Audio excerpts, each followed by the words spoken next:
Dear students, after studying this module, you will be able to learn about explosive substances, dowry prohibition, cosmetic drug acts, understand the importance of these statutes in India, know the procedure to deal with for these kind of cases, discuss how these laws work while maintaining a fair trial.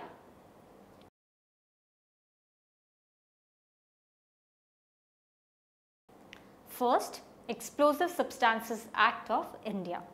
An explosive is a reactive substance that contains a great amount of potential energy that can produce an explosion if released suddenly, usually accompanied by the production of light, heat, sound and pressure.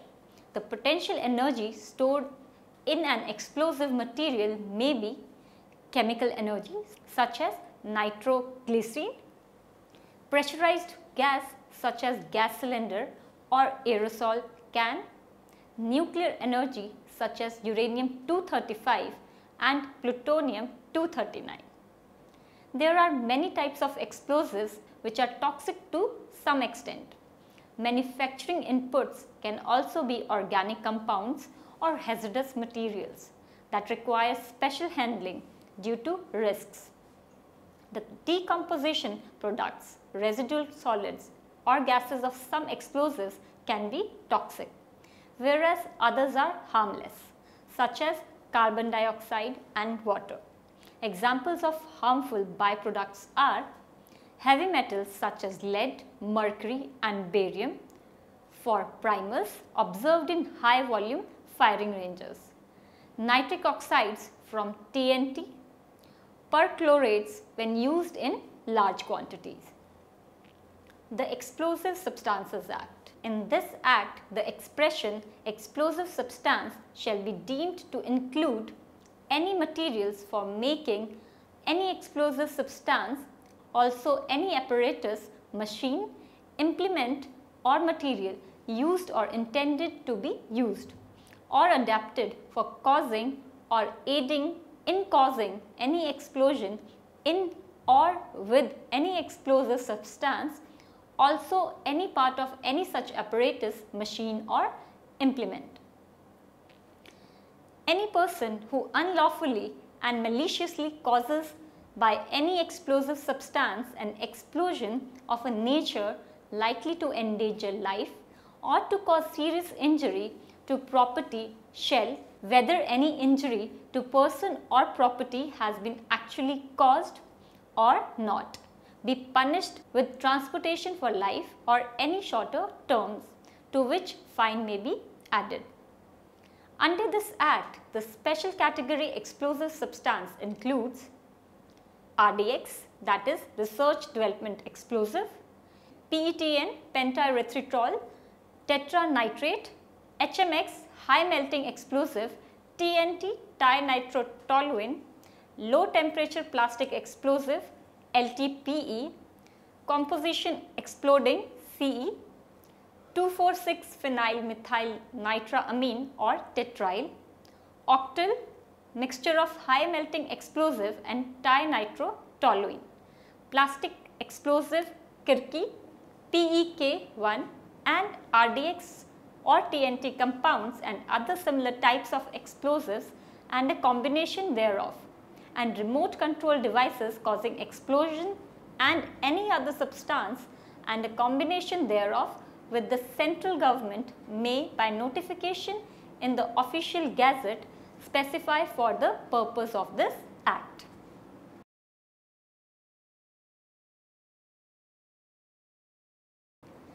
Punishments under Explosive Substances Act. Punishment for causing explosion likely to endanger life or property have been stated under the malicious and unlawful usage of explosive substances as indicated below. Any person who unlawfully and maliciously causes by any explosive substance an explosion of a nature likely to endanger life or to cause serious injury to property shall, whether any injury to person or property has been actually caused or not, be punished with imprisonment for life or with rigorous imprisonment of either description, which shall not be less than 10 years and shall also be liable to fine. Any special category or explosive substance and explosion of a nature likely to endanger life or to cause serious injury to property shall, whether any injury to person or property has been actually caused or not, be punished with death or rigorous imprisonment for life and shall also be liable to fine. Any person who does any act with intent to cause by an explosive substance or special category explosive substance or conspires to cause by an explosive substance or special category explosive substance an explosion of a nature likely to endanger life or to cause serious injury to the property, or any person who makes or has in his possession or under his control any explosive substance or special category explosive substance with intent by means thereof to endanger life or cause serious injury to property or to enable any other person by means thereof to endanger life or cause serious injury to property in India shall, whether any explosion does or does not take place and whether any injury to person or property has been actually caused or not, be punished. In the case of any explosive substance with imprisonment for life or with imprisonment of either description for a term which may extend to 10 years and shall also be liable to fine. In the case of any special category explosive substance with rigorous imprisonment for life or with rigorous imprisonment for a term which may extend to 10 years and shall also be liable to fine. Any person who makes or knowingly has in his possession or under his control any explosive substance or special category explosive substance under such circumstances as to give rise to a reasonable suspicion that he is not making it or does not have it in his possession or under his control for a lawful object, shall, unless he can show that he made it or had it in his possession or under his control for a lawful object, be punished. Punishment of abettors. Any person who by the supply of or solicitation for money, the providing of premises, the supply of materials or in any manner whatsoever procures, counsels, aids, abets or is accessory to the commission of any offence under this article shall be punished with the punishment provided for the offence. Restriction on trial of offences. No court shall proceed to the trial of any person for an offence against this act except with the consent of the District Magistrate Act be with the offence.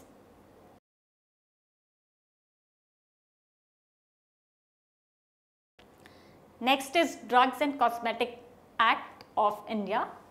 Cosmetic, any article intended to be rubbed, poured, sprinkled or sprayed on or introduced into or otherwise applied to the human body or any part thereof for cleansing, beautifying, promoting attractiveness or altering the appearance, and includes any article that intended for use as a component of cosmetic. Manufacture. In relation to any drug or cosmetic, it includes any process or part of a process for making, altering, ornamenting, finishing, packing, labeling, breaking up or otherwise treating or adopting any drug or cosmetic with a view to its sale or distribution, but does not include the compounding or dispensing of any drug or the packing of any drug or cosmetic in the ordinary course of retail business. Patent or proprietary medicine, a drug which is a remedy or prescription presented in a form ready for internal or external administration of human beings or animals, and which is not included in the edition of the Indian Pharmacopoeia for the time being or any other pharmacopoeia authorized in this behalf by the central government.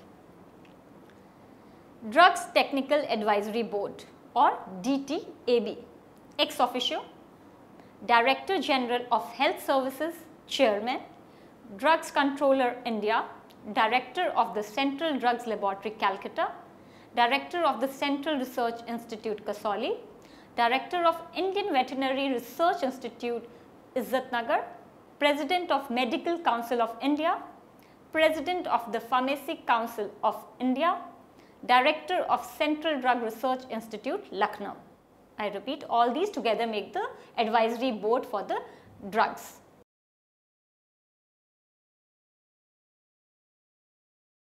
Next is Dowry Prohibition Act of India 1961. A dowry is a transfer of parental property at the marriage of a daughter. Today, dowry has become a widespread evil and social menace and biggest problem faced by women.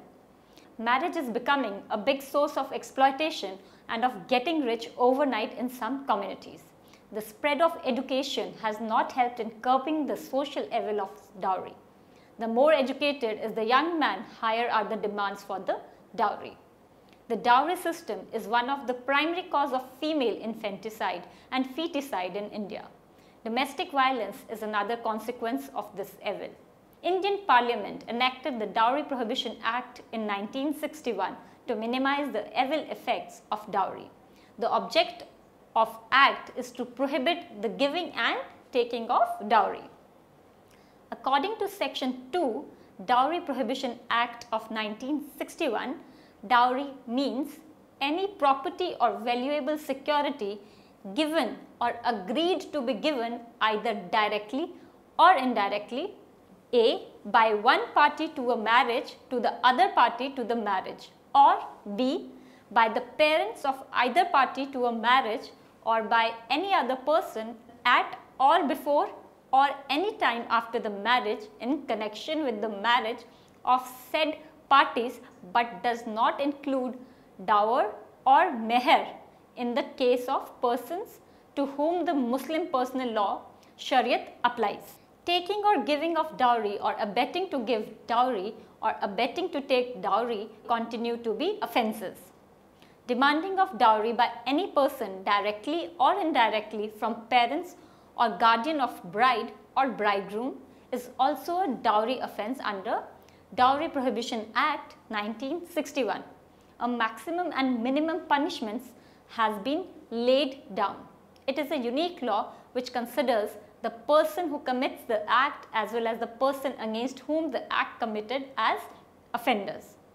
If the dowry has actually been received but its receiver is not the bride, then the act lays down that the dowry has to be transferred to the bride. The failure to transfer the dowry to the bride within the stipulated period constitutes a dowry offence, for which the offender is liable to be awarded the same punishment as the taker of dowry. If the bride dies before the transfer of dowry is effected, her offsprings will be entitled to it. Section 4 of the Act states penalty for demanding dowry. If any person demands directly or indirectly from the parents or other relatives or guardian of a bride or bridegroom, as the case may be, any dowry, he shall be punishable with imprisonment for a term which shall not be less than 6 months, but which may extend to 2 years, and with fine which may extend to 10,000 rupees. Provided that the court may, for an adequate and special reasons to be mentioned in the judgment, impose a sentence of imprisonment for a term of less than 6 months. Section 3 of the Act penalizes both the giver and the receiver. Penalty for giving or taking dowry. If any person after the commencement of this Act gives or takes or abets the giving or taking of dowry, he shall be punishable with imprisonment for a term which shall not be less than 5 years, and with fine which shall not be less than 15,000 rupees or the amount of the value of such dowry, whichever is more, provided that the court may, for an adequate and special reasons to be recorded in the judgment, impose a sentence of imprisonment of a term of less than 5 years.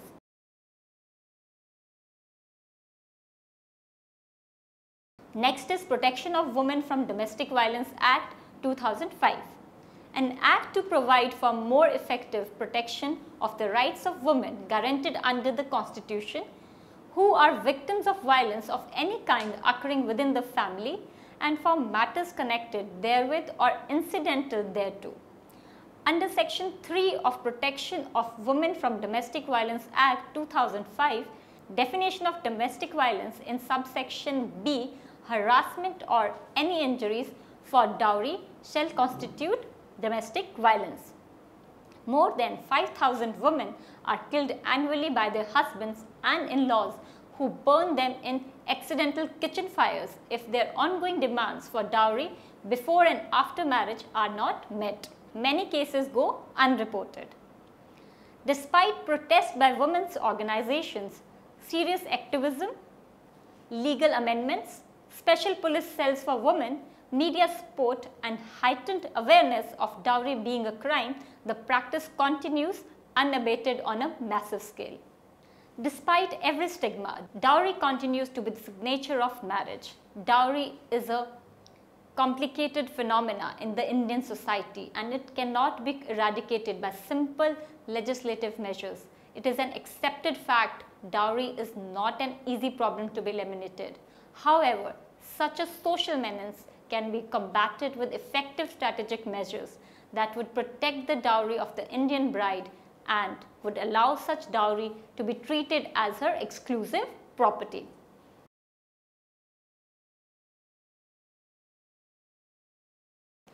Deaths due to dowry. Dowry death has been defined under section 304B of Indian Penal Code as when the death of a woman is caused by any burns or bodily injury or occurs otherwise than under normal circumstances within 7 years of her marriage, and it is shown that soon before her death she was subjected to cruelty or harassments by her husband or by any relative of her husband for or in connection with any demand for dowry, such deaths shall be called dowry death, and such husband or relative shall be deemed to have caused her death. Whoever, being the husband or the relative of the husband of a woman, subjects such woman to cruelty shall be punished with imprisonment for a term which may extend to 3 years and shall also be liable to fine. Any willful conduct which is of a nature as is likely to drive the woman to commit suicide or to cause grave injury or danger to life, limb or health, whether mental or physical, of the woman or harassment of the woman where such harassment is with a view to coercing her or any person related to her to meet any unlawful demand for any property or valuable security, or is on account of failure by her or any person related to her to meet such demands.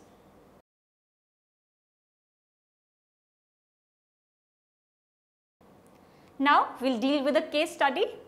Mahbuba Khanum of district Bhola is now fighting with death in the burn unit of DMCH. Her guilt is she did not pay the promised dowry to her husband from her parents' home, and at the same time she did not accept the extramarital relation of her husband and protested it.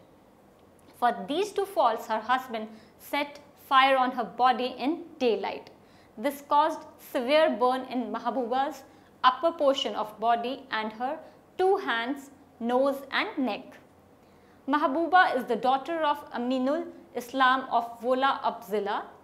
She was married with Anwar Hussain, son of Faizullah Mia of the same area. Her in-laws family was pushing her for dowry from the day of her marriage. She was both physically and mentally tortured by her in-laws' family members. She was bitten by a stick and on leg on daily basis. They would put salt in her body after she was bitten. She told her helplessness when she was interviewed in the burn unit of DMCH. At the same time, she expected the right punishment for her husband. For this attempt of Mahbuba, her in-laws family is threatening her and they said they will kill her 4-year-old son. Mahbuba told that she got good behavior for only a few months from her in-laws family when she married without the consent of her parents. After that, she was tortured for dowry regularly. She could not do any job in spite being educated. Only a few days ago, she got a job in school after a fighting with her husband. But as she became mother of her child, so she accepted all the brutality of her in-laws family for the sake of self and her child. At last, 23rd November, when she was quarreling with her husband for dowry and his extramarital relation, her husband suddenly beated her.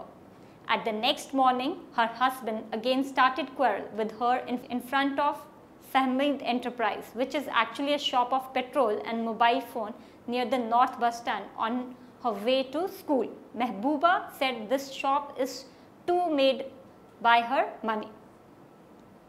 While the quarrel was on, suddenly her husband said, "Wait, let me teach you," and then he took some petrol from the nearby can of petrol and poured on Mahbuba's body and set her on fire. The incident took place at 9 a.m. There was nobody on the shop. When she was caught by fire, she came out to the street and local people took and admitted her to the local hospital. Late, she was transferred to DMCH. She complained against her husband at last on 27th November. According to the complaint, her husband is now in the jail. Mahbuba's family informed us that from her admission in the burn unit, 2 operations were performed. She needed 2 more operations in her chest and neck. These will cost more than 90,000 taka and she needs more. But who and how will the money be paid is still unknown.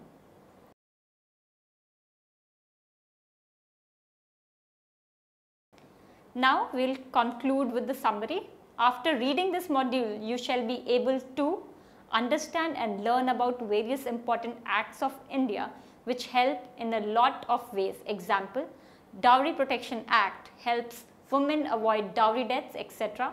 Further, you have learnt about Explosive Act and Cosmetic Acts of India.